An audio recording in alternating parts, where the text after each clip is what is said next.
राहुल गांधी ने 17 दिसंबर को अपने सोशल मीडिया अकाउंट एक्स पर एक वीडियो साझा किया है। ये वीडियो हाथरस रेप पीड़िता और उसके परिवार का है, जिसमें राहुल गांधी हाथरस रेप पीड़िता के परिवार से मुलाकात करते हैं और हर मुमकिन मदद करने की बात करते नजर आ रहे हैं। इस वीडियो ने सोशल मीडिया पर भी हंगामा बरपा रखा है। दरअसल नेता प्रतिपक्ष और कांग्रेस सांसद राहुल गांधी ने 12 दिसंबर को हाथरस की कोतवाली चंदपा इलाके के एक गांव में दुष्कर्म की शिकार हुई एक बेटी के घर पहुंचकर पीड़ित परिवार से मुलाकात की। राहुल गांधी ने 14 दिसंबर को इसी चंदपा की बिटिया मामले को लेकर लोकसभा में भी इस मामले को उठाया था और यूपी सरकार को घेरा था।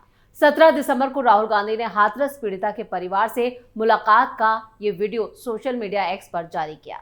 वीडियो में परिवार अपना दर्द बयां कर रहा है। पीड़ित परिवार इंसाफ की मांग कर रहा है। राहुल गांधी ने पीड़ित परिवार को मदद देने का वादा भी किया। ऐसे में सवाल उठता है कि अचानक राहुल गांधी हाथरस क्यों पहुंच गए? आखिर दलित पॉलिटिक्स क्यों कर रही है कांग्रेस?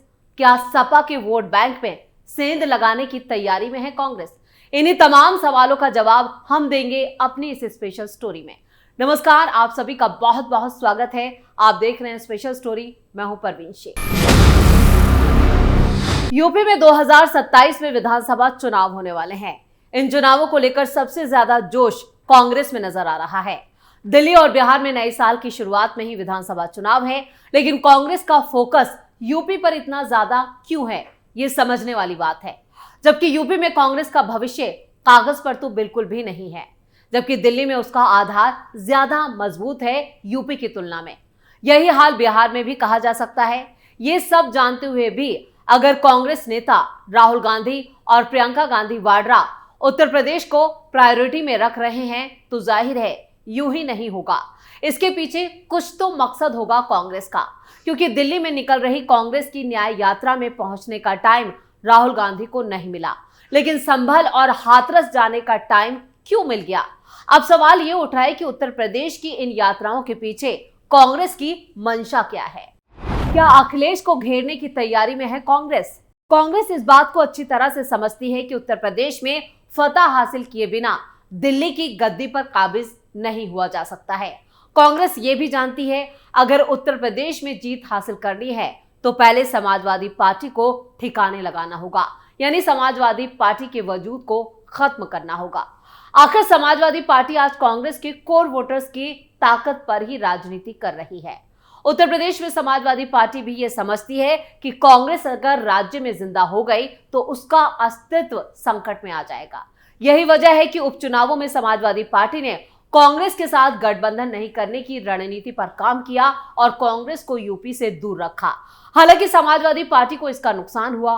कांग्रेस के साथ रहने के चलते उसे लोकसभा चुनावों में उत्तर प्रदेश में समाजवादी पार्टी को दलित वोटों का बड़ा सहारा मिल गया था, लेकिन उपचुनावों में ऐसा नहीं हुआ। मुसलमानों और दलितों में क्या बचा है कांग्रेस का आधार? कांग्रेस जिस तरीके से काम कर रही है उससे तो यही लगता है कि मुसलमान भी समाजवादी पार्टी का साथ छोड़कर उसका दामन थाम सकते हैं। रामपुर में पूर्व मंत्री आजम खान ने खत लिखकर जिस तरह मुसलमानों की अनदेखी का आरोप समाजवादी पार्टी के मुखिया अखिलेश यादव पर लगाया है, उससे आगे आने वाले दिनों की झलक मान सकते हैं। कोई अनहोनी नहीं होगी कि आजम खान कुछ दिनों बाद कांग्रेस को ज्वाइन कर ले। लोकसभा चुनावों के पहले भी कई कद्दावर मुस्लिम नेता समाजवादी पार्टी से कांग्रेस की तरफ मूव कर चुके थे। ये सिलसिला आने वाले दिनों में और ज्यादा बढ़ सकता है और अखिलेश यादव ये समझ चुके हैं। उत्तर प्रदेश में संभल का दौरा करने से पहले कांग्रेस नेता ने यहाँ पर कोशिश की, यानी राहुल गांधी जो थे वो संभल जाने पर अड़े थे, लेकिन उन्हें कामयाबी नहीं मिली। उसके बाद संभल पीड़ितों से कहीं बाहर राहुल गांधी ने मुलाकात की। जी हाँ, और उसके फौरन बाद ही राहुल की यात्रा हाथरस में रेप पीड़ित दलित लड़की के परिवारों से मिलने के लिए हुई। 4 साल पहले हाथरस केस में पीड़िता की जान चली गई थी। उसके परिवार वालों का आरोप है कि उत्तर प्रदेश सरकार ने आज तक ना नौकरी दी और ना ही घर दिया। राहुल उनसे मिलकर उत्तर प्रदेश सरकार पर हमला बोलते हैं। ये भी बताते हैं कि पीड़िता के भाई ने उन्हें फोन करके बुलाया था। जाहिर है कि राहुल गांधी का ये संदेश देश के तमाम मुसलमानों और दलितों के लिए ही है। कांग्रेस उनकी सबसे बड़ी हमदर्द है। राहुल गांधी ये संदेश देने में कामयाब रहे, क्योंकि अखिलेश यादव संभल और हाथरस को लेकर प्रभाव बनाने से चूक गए, यानी वो इसे मुद्दा नहीं बना पाए। इसका प्रभाव सिर्फ उत्तर प्रदेश में नहीं होगा, बल्कि इसका असर पूरे देश पर होगा। समाजवादी पार्टी ने कांग्रेस पर उठाए सवाल। समाजवादी पार्टी भी कांग्रेस की रणनीति समझ रही है। शायद यही वजह है कि अखिलेश यादव ने उत्तर प्रदेश विधानसभा उपचुनावों के दौरान ही कांग्रेस को आईना दिखा दिया था। समाजवादी पार्टी ने लोकसभा में संभल मुद्दे पर बहस करने का टाइम नहीं मिलने का बहाना बताते हुए जिस तरह अडानी मुद्दे पर कांग्रेस से दूरी दिखाई है, वो इसी रणनीति का हिस्सा थी। समाजवादी पार्टी की सांसद डिंपल यादव ने संसद की कार्रवाई को गौतम अडानी और जॉर्ज सोरोस के मुद्दों पर बाधित करने पर अपनी नाराजगी जाहिर की थी। उन्होंने कहा था कि समाजवादी पार्टी ना तो अडानी मुद्दे पर कांग्रेस के साथ है और ना ही जॉर्ज सोरोस के मुद्दे पर साथ है। हम चाहते हैं कि संसद की कार्रवाई चले। हालांकि इंडिया अलायंस के नेतृत्व पर पूछे गए सवाल पर समाजवादी पार्टी के महासचिव और राज्यसभा सांसद राम गोपाल यादव ने कहा कि फिलहाल कांग्रेस अध्यक्ष मल्लिका अर्जुन खबर है कि कांग्रेस खराब कानून व्यवस्था को लेकर 18 दिसंबर को विधानसभा का घेराव करने की योजना बना रही। वहीं समाजवादी पार्टी ने अभी तक अपने इस सत्र के लिए कोई रणनीति की घोषणा नहीं की है। इससे पहले संसद में अवधेश प्रसाद की सीट पीछे करने पर भी अखिलेश यादव ने कांग्रेस नेताओं पर अपनी नाराजगी जाहिर की थी। यानी यहाँ पर पार्लियामेंट के अंदर सीट अरेंजमेंट्स को लेकर अखिलेश यादव और राहुल गांधी के बीच काफी अनबन देखी गई। क्या कांग्रेस का संगठन होगा मजबूत? कांग्रेस राज्य में अपनी पकड़ को मजबूत बनाने के लिए तैयारियों में जुट गई है।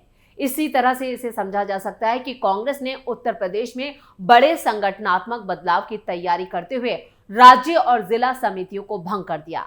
कहा जा रहा है कि यह फैसला 2027 में होने वाले विधानसभा चुनावों से पहले पार्टी को जमीनी स्तर पर मजबूत करना है, क्योंकि इस बार के लोकसभा चुनाव में कांग्रेस ने 6 सीटों पर जीत हासिल की थी।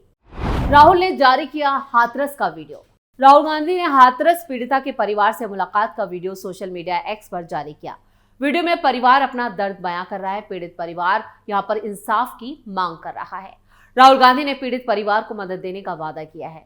वीडियो के साथ राहुल गांधी ने लिखा है, हाथरस रेप पीड़िता के परिवार के हताशा से भरे एक एक शब्द को ध्यान से सुनिए और महसूस कीजिए। यह आज भी दहशत में है। इनकी स्थिति इस बात की पुष्टि करती है कि दलितों को न्याय मिलना बेहद मुश्किल हो गया है। हम इस परिवार के साथ हैं। इनके घर का रीलोकेशन करेंगे और हम जरूरी सहायता देंगे। वीडियो में दिखाया गया है कि 14 सितंबर 2020 को 4 लोगों ने 19 साल की एक बेटी के साथ सामूहिक दुष्कर्म किया था। 2 हफ्ते बाद 28 सितंबर को दिल्ली में इलाज के दौरान पीड़िता ने दम तोड़ दिया था। उसी रात 2:30 बजे युवती के परिवार की बगैर सहमति के यूपी पुलिस ने जबरन उस बेटी का अंतिम संस्कार कर दिया था। 4 साल बाद भी पीड़िता के परिवार को इंसाफ नहीं मिला है। वीडियो में लड़की की मां ने कहा है कि अगर बेटी के साथ ये सब ना हुआ होता तो मैं बेटी का विवाह कर देती। हम लोगों को बहुत सताया गया है। उन्होंने दुनिया को दिखाया कि हमारे परिवार को उन्होंने नौकरी दी है, घर दिया है, लेकिन ऐसा कुछ नहीं हुआ है। अगर उन्होंने कुछ दिया होता तो पिछले 4 साल से हम जेल जैसा जीवन नहीं बिता रहे होते। राहुल गांधी ने लोकसभा में उठाया था मुद्दा। 12 दिसंबर को राहुल गांधी ने बिटिया के घर पहुंचकर मामले को फिर से गरमा दिया था। उसी दिन एक्स पर टिप्पणी कर सरकार को घेरा था और 14 दिसंबर को लोकसभा में इस मामले को उठाया गया था। लोकसभा में दिए गए भाषण को उन्होंने टिप्पणी के साथ एक्स पर भी साझा किया था। उन्होंने कहा था कि यूपी में विधानसभा नहीं मनुस्मृति लागू हो रही है। परिवार ने मुझसे कहा है कि यूपी सरकार ने हमसे वादा किया था कि हम आपको रहने को किसी और जगह जमीन देंगे। 4 साल हो गए, ये वादा पूरा नहीं किया। अगर यूपी सरकार परिवार को नई जगह नहीं बसाएगी तो इंडी गठबंधन ये काम करेगा। संसद में राहुल गांधी ने कहा था कि हाथरस में 4 साल पहले एक बिटिया के साथ दुष्कर्म होता है। 3-4 लोग दुष्कर्म करते हैं और मैं 2-3 दिन पहले उस बिटिया के परिवार से मिला जिन्होंने सामूहिक दुष्कर्म किया। वो बाहर घूम रहे हैं। बिटिया का परिवार अपने घर में बंद है। जो अपराधी हैं वो उनको रोज धमकाते हैं। परिवार ने मुझे फोटो दिखाई। परिवार ने मुझे बताया कि बिटिया का अंतिम संस्कार भी हमें नहीं करने दिया गया। सीएम ने इसके बारे में मीडिया में खुलकर झूठ बोला था। राहुल गांधी ने सवाल करते हुए कहा कि यह संविधान में कहां लिखा है कि जो दुष्कर्म करते हैं वो बाहर रहें और जिस परिवार को पीड़ा हुई है उसे बंद कर दिया जाए। ये बात तो मनुस्मृति में लिखी है, संविधान में नहीं लिखी है। कोतवाली चंबा इलाके के एक गांव में 14 सितंबर 2020 को अनुसूचित जाति की एक युवती गांव के पास खेत में घायल हालत में पड़ी मिली थी। उसके भाई ने गांव के युवक संदीप के खिलाफ जानलेवा हमला और SC/ST एक्ट का मुकदमा दर्ज किया था। युवती को गंभीर हालत में ही अलीगढ़ के मेडिकल कॉलेज में इलाज के लिए भेजा गया था और 22 सितंबर को युवती के बयान के आधार पर ही यहां पर गैंगरेप की धारा बढ़ाई गई थी और 3 और आरोपी जिनमें रामू, रवि और लवकुश के नाम बतौर आरोपी शामिल किए गए थे। 29 सितंबर को दिल्ली के सफदरजंग अस्पताल में इस लड़की ने दम तोड़ दिया था और इस मामले में सीबीआई ने जांच की थी।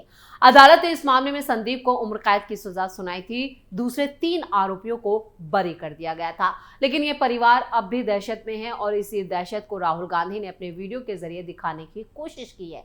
लेकिन सवाल फिर वही है कि अचानक से हाथरस परिवार जो गैंग रेप की पीड़िता है उसके परिवार की याद राहुल गांधी को क्यों आ गई? इसके पीछे भी सिर्फ कोरी सियासत है, क्योंकि 2027 में विधानसभा चुनाव होना है, जिसको लेकर कांग्रेस ने अभी से तैयारी शुरू कर दी है और सीधे तौर पर यहां पर मुस्लिम और दलित वोट बैंक पर निशाना साधा जा रहा है। इसलिए राहुल गांधी ने भी अपना फोकस यूपी पर ज्यादा बढ़ा दिया है। तो स्पेशल स्टोरी में इतना ही। वीडियो कैसा लगा कमेंट करके अपनी राय जरूर दें। वीडियो को लाइक करें, शेयर करें और कैपिटल टीवी को सब्सक्राइब जरूर करें। धन्यवाद।